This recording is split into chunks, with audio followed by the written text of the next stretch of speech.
আপনি কি জানেন, পৃথিবীর সবচেয়ে প্রভাবশালী প্রাণীগুলো ডাইনোসর হঠাৎ করেই একদিন হারিয়ে যায়?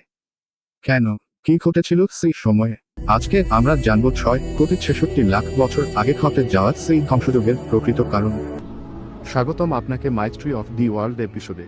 হ্যালো বন্ধুরা, আজকে আমরা জানব ডাইনোসরের রাজত্ব। ডাইনোসর ছিল মেসোজোইক যুগের রাজা। প্রায় 165 মিলিয়ন বছর ধরে তারা শাসন করেছে এই পৃথিবী। ছোট ডিম্বাকৃতি প্রজাতি থেকে শুরু করে 80 টনের তৃণভোজী পর্যন্ত প্রকৃতি তাদের দিয়ে খেলেছে নানা রকমের সৃষ্টি। বিপর্যয়ের শুরু। তবে হঠাৎ করেই 66 মিলিয়ন বছর আগে সবকিছু বদলে যায়। ক্রিটেসিয়াস যুগের শেষে 75% প্রাণী বিলুপ্ত হয়ে যায়, যার মধ্যে ডাইনোসর অন্যতম। কিন্তু কি ঘটেছিল? চিকসুলুব ইম্প্যাক্ট। বিজ্ঞানীদের সবচেয়ে জনপ্রিয় ব্যাখ্যা হল চিকসুলুব অ্যাস্টেরয়েড থিওরি। মেক্সিকোর ইউকাটান উপদ্বীপে আঘাত হানে একটি বিশাল উল্কাপিণ্ড, যার ব্যাস প্রায় 10 কিলোমিটার। আগ্নেয়গিরির ভূমিকা।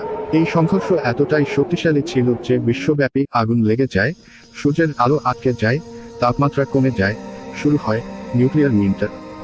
গাছপালা মারা যায়, খাদ্যচক্র ভেঙে পড়ে এবং ডাইনোসর ধ্বংসের পথে যায়। ধ্বংসের ছায়া। তবে শুধু অ্যাস্টেরয়েড নয়, ভারতের ডেকান ট্র্যাপসে একটানা লক্ষ লক্ষ বছর ধরে চলা আগ্নেয়গিরির অগ্নুৎপাতও ভূমিকা রেখেছে। বিষাক্ত gas, greenhouse effect, acid rain এসবই পরিবেশকে করে তোলে প্রাণীর বসবাসের অযোগ্য। যারা বেঁচে ছিল, সবকিছু একদিনে ঘটনা।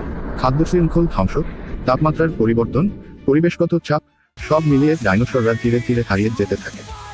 একে বলা হয় ম্যাস এক্সটিংশন। কিন্তু কিছু প্রাণী টিকে যায়, যেমন পাখির পূর্বপুরুষেরা। আজকের পাখিরাই হলো সেই মিনি ডাইনোসর, যারা পরিবেশের সঙ্গে মানিয়ে নিয়ে টিকে ছিল। ডাইনোসরের বিলুপ্তি আমাদের শেখায় পৃথিবী বদলায়, আর সেই পরিবর্তনের সঙ্গে মানিয়ে নিতে না পারলে পৃথিবীর সবচেয়ে শক্তিশালী প্রাণীও বিলীন হয়ে যেতে পারে। তাহলে প্রশ্ন হলো, আমরা কি আমাদের ভবিষ্যতের জন্য তৈরি? ভিডিও ভালো লাগলেই লাইক দিন। এরকম ইন্টারেস্টিং ভিডিও পেতে চ্যানেল সাবস্ক্রাইবও করুন আর আপনার বন্ধুদের সাথে শেয়ার করুন।